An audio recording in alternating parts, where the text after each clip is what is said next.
Right now at 6, we're heading to Pittsburgh for the Walk to End Alzheimer's. Plus, we're going to head south of Joplin for the first ever Bras at the Bridge. And the latest as the search continues for Gabby Petito, and now her fiance's whereabouts are unknown. The 4 states' most watched news starts now. Hey, thanks for sticking around with us. The Walk to End Alzheimer's returns to Pittsburgh. Dozens took to Guerrilla Village at PSU this morning to participate in the walk that had to be held virtually last year because of the pandemic. According to the Alzheimer's Association, an estimated 6.2 million Americans aged 65 and older are living with Alzheimer's dementia. The main goal, to raise awareness and raise money for care and a cure. Alzheimer's is a public health crisis. And being that it's a public health crisis, it affects 1 in 3 people over the age of 83 actually, and then 1 in 3 people die of this disease. So eventually we see struggles with this in every family, in every walk of life. More than $13,000 was raised leading up to the walk. Tonight at 9 and 10, we'll hear the reasons why a few residents decided to walk. Well, the Breast Cancer Foundation of the Ozarks held its first ever Bras at the Bridge event at the Reddings Mill Bridge just south of Joplin. The event presented exactly what its title entails, bras on the Reddings Mill Bridge. There were bras that were donated that will be given to the Lafayette House and other women's organizations. There were also bras that had been decorated, like the ones you see here, by a sorority out of Springfield, and then a series of bras decorated by breast cancer survivors. Now, those bras could be bid on, with the proceeds going to benefit the Breast Cancer Foundation of the Ozarks. Breast Cancer Foundation operates by local people's generous donations. We take no money from the government or the state or anything like that, so it's the only way that we operate and that we are able to help families in our area in need while they're going through breast cancer, for us to make those house payments and pay the rent and pay the utilities. So it's imperative. And tonight at 10, we'll hear from a couple of breast cancer survivors on how the foundation has helped them through their journey. A couple of outdoor events today and a great day for it. Nick Kelly joining us. Yeah, not too terrible whatsoever, Chris. In fact, we're still looking at plenty of mostly sunny skies, at least from the perspective of Joplin from the east side of the city. While most of us are dry, we actually had, due to an upper level low off to our south, a couple of stray showers and at times a couple of thunderstorms around Milnette, Pure City, and around Seligman, trying to work southwest as they eventually start to fall apart. So this could clip parts of Newton and McDonald counties, but that's really the shot for any rain chances this evening. The bigger picture, though, shows we've got this system off to the north and west. That's the one that's going to give us a better shot of rain down the road, not to mention a good taste of fall behind that system. Most of us are sitting in the mid to upper 80s, not too terrible outside. And as far as the rest of the evening goes, you can see how we quickly drop off once we get past sunset. 75 by 10. I think lows drop back near 67, Chris. We'll pinpoint the rest of the week ahead of us here in a bit. All right, Nick, thank you. The family of missing woman Gabby Petito's fiance say they now don't know where he is. Authorities want to speak to Brian Laundrie, whom they say is a person of interest in her disappearance. CBS News correspondent Elise Preston reports from New York. As authorities search for 22-year-old Gabby Petito, the attorney for her fiancé, Brian Laundrie, says his whereabouts are now unknown. In a statement, the lawyer said in part, as of now, the FBI is now looking for both Gabby and Brian. Northport, Florida police say Laundrie's family called them, saying they no longer know where he is. The attorney says law enforcement, including the FBI, was at Laundrie's home Friday and removed some items. Friday night, Petito's stepfather spoke about the desperate search for her. We're still trying to get the word out there, and try to find that one person that might have some details that we need. Petito is believed to have last been seen in Wyoming's Grand Teton National Park. Police have seized a white van the couple was traveling cross-country in as they posted highlights on social media. Me and Brian just got up and got ready, made the bed in the tent. Laundrie has rejected pleas from Petito's family to help find Petito since her parents reported her missing on September 11th, after she went silent some 3 weeks ago. This police body cam footage shows when they were stopped by officers in Utah last month after a possible domestic incident. We just been fighting all morning and car before, and then She just gets worked up sometimes, and I try and really distance myself from her, so like I lock the car and I walk away from her. Police say Laundrie is a person of interest in Petito's disappearance. Laundrie has not been speaking on advice from his lawyer. Elise Preston, CBS News. Now, on Friday, a Utah County sheriff said detectives have determined there is no connection between Petito's disappearance, a still unsolved fatal shooting of 2 women. We take this time now to honor one of our many 4-state heroes. Gunner's mate Second Class Marvin Becker was aboard the USS Arizona during the attack on Pearl Harbor and was killed in action. He was awarded the Purple Heart posthumously. His hometown, Mission, Kansas, and we're proud to recognize Gunner's mate Second Class Marvin Becker, tonight's 4-state hero. And remember to view other heroes or nominate one of your own at any time. Just head over to our website, KOAMNewsNow.com. Still ahead on the KOAM News at 6, a new study looks at the effectiveness of all 3 COVID vaccines currently available, plus what the FDA thinks about COVID vaccine booster shots. A study of all 3 COVID-19 vaccines in the United States finds the Moderna version is the most effective, but not by a lot. Centers for Disease Control and Prevention led the nationwide study. It involved more than 3,600 adults hospitalized for COVID-19 between March and August. Researchers also looked at antibodies in the blood of 100 healthy volunteers after they had been vaccinated. They found Moderna's vaccine was slightly more effective than Pfizer's in keeping people out of the hospital. Moderna's vaccine provided 93% protection against hospitalization to Pfizer's 88%. Researchers found the biggest difference was that Pfizer's effectiveness started to decline about 4 months after people were fully vaccinated. Johnson & Johnson's vaccine comes in third, but still provides more than 70% protection against hospitalization. The CDC says although the data shows some variation in the levels of protection, all 3 provide substantial protection against COVID-19 hospitalization. FDA vaccine advisors on Friday recommended booster doses of Pfizer's COVID-19 vaccine for people 65 and older and those at high risk of severe COVID-19. The vote on the recommendation came just after the committee voted against approving booster doses for all people 16 and older. Several members of the committee voiced doubts that it is a good idea to start giving boosters to the entire population. Specifically, they mentioned younger adults and older teens who may have a higher risk of a rare complication called myocarditis, an inflammation of the heart. More than 2 million people have received an additional dose or booster since August the 13th. Researchers see a link between eye health and dementia risk, and children may have an easier time than adults with symptoms of long COVID. Here again is Elise Preston with some of the week's top health stories. A new preview of existing data suggests it's rare for children to experience long COVID symptoms beyond 3 months. Australian researchers analyzed more than a dozen studies involving nearly 20,000 children and adolescents with persistent symptoms. The most common lingering symptoms 4 to 12 weeks after COVID infection were headache, fatigue, sleep disturbance, difficulty concentrating, and abdominal pain. A study in the British Journal of Ophthalmology links certain eye conditions with an increased risk of dementia. Researchers followed more than 12,000 adults for as long as 15 years. They found a 26% higher risk of dementia in those with age-related macular degeneration, 11% higher risk with cataracts, and 61% higher risk with diabetes-related eye disease.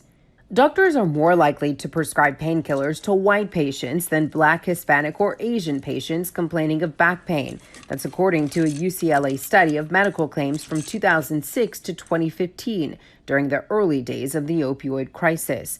The study's author says it's possible some doctors believe patients of color were more likely to misuse opioids, even though data shows that's not the case.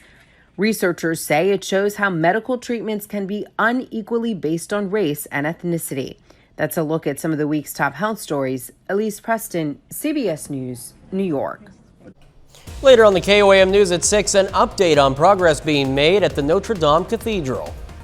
But first, we'll get an update on our forecast, which will include a few more warm days before we head right into some nice fall-like weather. Forecast up next.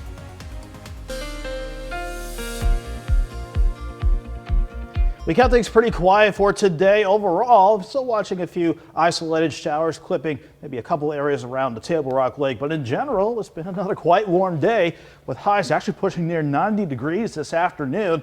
But this has certainly been not a typical September around here. Note the number of days in the red where the numbers have been above average, 16 rather of the 18 days of the month so far. But as we go toward next Tuesday and Wednesday of next week, that is when it's going to start to really feel like fall around here.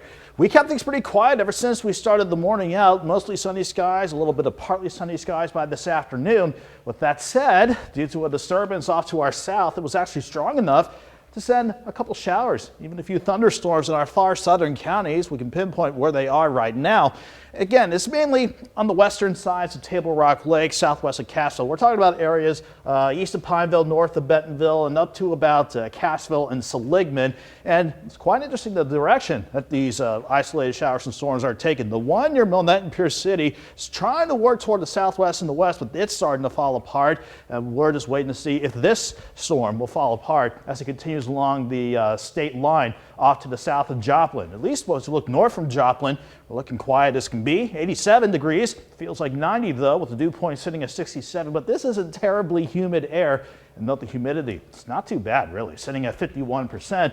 Underneath that area, clouds and rain, we have a couple spots in the upper 70s and lower 80s. Everybody else, quite warm, mid to upper 80s, even the spot of 90 degrees around the Wada. But once we get past sunset this evening, temperatures will be quick to drop off. 75 by 10 o'clock, 72 by midnight. I think most of us around 67, so staying mild, but not too bad for the overnight hours ahead of us. Even though it doesn't look like a whole lot is happening here, we have our decaying front that was parked to the north of us yesterday. That's not an issue for us. This is the front that I am watching as we go into early next week. And this is what's trying to drive a few showers around Table Rock Lake upstairs. This cut off low from the main jet stream. But overall, as long as we're underneath this upper level ridge, it's going to stay pretty warm, if not a bit hot for a few spots as we wrap up the weekend tomorrow. So the isolated showers that are out there, we'll give them until 8 or 9 o'clock, and then they should pretty much fall apart. But the future track's bang on without how tomorrow's looking, or tomorrow is shaping up, if I can ever speak English correctly. Let's go upper 60s, mid to upper 60s for overnight lows. We'll be back in the lower 80s by noon. And not looking bad for tomorrow afternoon, but again, maybe a stray storm in our far southeastern counties. But 67 in the morning, 82 by noon. Afternoon highs right around 87 degrees. Let's fast forward into Monday now. We'll drop back near 70. I see us pushing back into the lower 90s briefly for Monday afternoon, but notice how the winds sharply turn out of the north and west. That is the cold front ready to approach with a good shot for rain and storms late Monday, especially during the evening into Tuesday morning. And then behind that, look at how this upper low really digs the jet stream to the south. That is the punch of fall air on the way. We've been asking for it since the start of the month, so we'll certainly take it. 87 on your Sunday, 91 for Monday. As the front works on through, we'll drop to 61 Tuesday morning and a high of 75. How's this for the first day of fall, Chris? 54 Wednesday morning and a high of 75. We'll go upper 70s Thursday, and not too bad for the weekend ahead with highs in the mid-80s. See, I think I told you last week that when fall, the first official day of fall got here, it'd snap like that, and suddenly it'd be fall. And it's a day early, but isn't that about what's going on? Yeah, I mean, it would have been nice if these numbers came at the start of the month, but better late than never. Absolutely. Nick, thank you so much. Turning now to sports, Jacob Leonard joining us. Pitt State and Missouri Southern football both in action this evening. Chris, both teams down south in Oklahoma. We're going to talk about that. Plus, the Gorillas and Lions meet for a rivalry matchup on the volleyball court. Highlights from that and more coming up next. Both the Pittsburgh State Gorillas and Missouri Southern Lions are in action tonight in Week 3 of the MIAA schedule. And Pittsburgh State starts first, hitting the field against Northeastern State. Both of these teams are 1-1 coming into the day. Right now, the Gorillas lead 13-6 early in the second quarter. Dallas Flowers has an interception, his third interception in 3 games. Tyler Atkins also has a rushing touchdown for the Gorillas. As for Missouri Southern, they're also on the road facing Central Oklahoma today. UCO is 1-1, while the Lions 0-2, aiming for their first win. That one begins at 7 o'clock. We'll have the latest from both games right here tonight at 10. Moving on to Division I here, old rivalry matchup between Oklahoma and Nebraska. Picking it up in the third, Spencer Rattler finds Jeremiah Hall all alone in the end zone. Sooners lead 14-3. Later in the quarter, Adrian Martinez narrows the Sooners lead. Gets in from 4 yards out. The final 15 minutes of play here, Sooners going down the field. Rattler gets to the outside for a first down and a little bit more. Then Kennedy Brooks goes up the middle for the score. At that point, it's 23-9 Oklahoma, but this is the play of the game here. Nebraska on fourth down. Martinez throwing toward the end zone, but look at this. DJ Grahn picking it off with one hand. You will not see a better play than that this weekend, or maybe ever. Oklahoma gets the win today, 23-16. Pittsburgh State and Missouri Southern volleyball meet for an early season rivalry match today. The Gorillas have been on fire to start the season, going 7-2 in their first 9, including winning 6 straight coming into the weekend. The Lions host PSU today, hoping to cool off the Gorillas and earn their first MIAA win. Southern rolling in the first set. Armeni Perales finds the back line for the kill. Then CC Pollard with a little power there. Lions take the first set 25-17. The Gorillas really get going in the second. Meg Otten outside finds the soft spot. 16 kills today for Otten. Second set, it was tight. 23 all here. Claire Sandvig finishes it for Pitt State. Gorillas take the second set 25-23 to make it 1-1. Hope White, big day for PSU. Ties Otten for a team high with 16 kills. Gorillas take the third 25-15. They would take the fourth too. Pitt State takes the final 3 sets to win 3-1.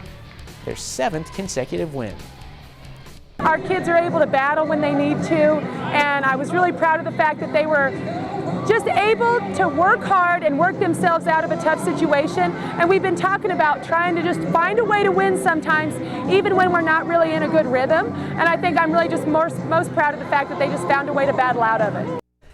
Well, today is the 31st annual Missouri Southern Stampede in Joplin.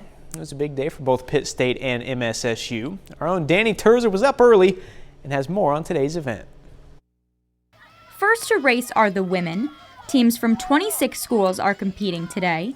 Pitt State finishes 9th as a team, while the Missouri Southern women place 17th. On the men's side, Missouri Southern athletes lock up the first and second place spots. Ryan Riddle wins the individual title, finishing the 8K race in 24 minutes, 14 seconds. The last mile, I just really started to kick it in. Heard a lot of the home crowd screaming for me, so I was trying to do it for them and get a dub. Also in the top 5 is Pittsburgh State's Bryce Grahn. He places 4th with a personal best time of 24 minutes, 39.88 seconds. The best feeling though was when I crossed and I turned around and I saw Diego Contreras come in, and I just kept seeing Pitt jerseys, and about that time I figured we had won it when I just saw 5 boys laying around on the ground. I said we had it done. Grahn's finish helps lift Pittsburgh State to a team victory. The Gorilla men win the MSSU Stampede with a score of 53 points. It's special to run for Pitt, but it's even more special to win for Pitt. And so tonight to come out, or I guess this morning to come out and do our thing, it's really euphoric right now. Right behind them is Missouri Southern. The Lions placed 2nd as a team with 74 points. These are all younger guys too, stepping up huge for us. So just seeing them progress throughout these last couple of years and the new guys doing so well early on is great. It's going to be really great for our team later on. In Joplin, Danny Terzer, KOAM Sports. So Chris, good day for both Pittsburgh State and Missouri Southern. I'm always impressed with cross-country runners just because I cannot stand running any sort of long distance. No. I was watching this. I'm like, I don't think that I could keep up. I mean, I can sprint for a few seconds. Not for long, yeah. And then I'm out. I'm done. Game over at that point. So it's always impressive to see these guys go. Jacob, thank you so much. We're going to be right back. Tonight at 10, we'll take you to a special community event at the ETG Center. Plus, we're going to head to Pittsburgh for the Walk to End Alzheimer's. And we'll hear from a couple of breast cancer survivors from today's Bras at the Bridge event in Joplin. We got those stories and a whole lot more coming your way tonight on the KOAM News at 10. Well, Paris's Notre Dame Cathedral is on track to reopen in 2024. The public body responsible for its conservation, they announced that today. According to a statement, the building has been entirely secured. Now, that means the cathedral, quote, is now saved, that she's on her pillars. The organization told CNN's affiliate BFM TV. Now, the restoration works are set to begin in the coming months. The 850-year-old church was partially destroyed following a fire in 2019. So that's a big place. Big events take place there, and I know many people are excited for that to get going again. So. Yeah, and what still amazes me is like when they tried to figure out what the cathedral looked like inside before the fire, they went to all these different resources, including some video games, because apparently they've gone to really great detail in some of these video games about what it looked like inside Notre Dame. Those video games can be very detailed. Something else that's very detailed, the forecast coming up. Yeah, we'll go 87 tomorrow, maybe the slightest chance of a shower or storm Sunday afternoon. Better rate chances though Monday and Tuesday. It will take us from 91 on Monday to mid-70s. Not bad as we kick off fall Wednesday. Nick, thank you. Jacob Leonard here for the final touchdown. Pitt State football, we're going to talk interception. Pitt State's corner, Dallas Flowers, has an interception today. Third straight game to open the season with an interception. Wow, guys, thank you so much. That is our time for now. We'll see you back here tonight at 10. Good night.